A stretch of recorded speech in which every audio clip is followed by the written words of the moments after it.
Last week, the government announced the Yonder programme was going to be introduced in schools this January.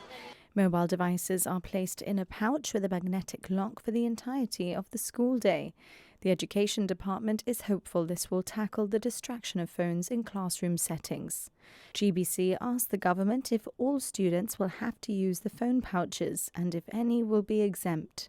Government is clear there will be no exemptions and all Bayside and Westside students will have to use the pouches. However, there are pouches available for pupils who have specific medical or other needs, and these will be distributed by schools as per required and appropriate. We asked how much it will cost to introduce the programme. Number 6 told us Yonder will cost £49,000 to implement, plus a recurrent cost for every set of new Year 7 pupils, replacement pouches and maintenance. And how will this programme actually be introduced? With less than a month till the end of term, we asked if a procedure had been drafted and if there is a timeline for the communication to parents and pupils. Number 6 told us a timeline for communication and implementation starting in January has been drafted and will be shared in due course. GBC wanted to know how this will actually be enforced. We asked the government who will police it on school grounds. Will teachers be responsible for making sure students use them?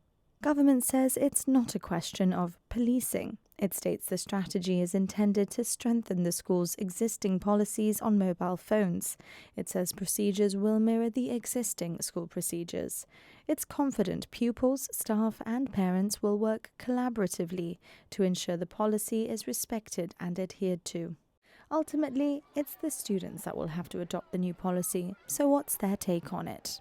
Well, really, I just don't trust the school with my phone. As an A-level student, I feel that phones actually enhance the learning better. I mean, I use it a lot with Google Classroom. It's an issue for some of the younger years because they're more addicted to social media. You can just ask the children to put them in their bags. It does help as well, but if I need a message my family or stuff, but as well at the same time, it's distracting, it ruins their education. What if your parents have an emergency and they call you, if your house is burning? I don't really very practical, especially for A-level students because we're going to be leaving the building and coming in very often. I think once you get to GCSE and A-level, I think it might be a bit of a stretch because phones are such a big part of our learning in a way. On our way to go downstairs to open the pouches, it's going to be a struggle.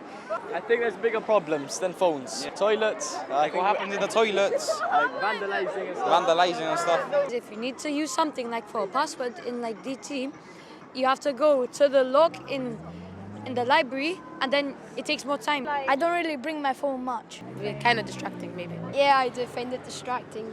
And also when people go to the toilets to use their phone, they're missing out on learning time as well. There's probably going to be too much people. You might going to be late after school stuff. I think it would help a bit, but in computing, you need your phone for passwords and stuff. Though only a snapshot of some views, the real picture will emerge in January once the policy comes into effect.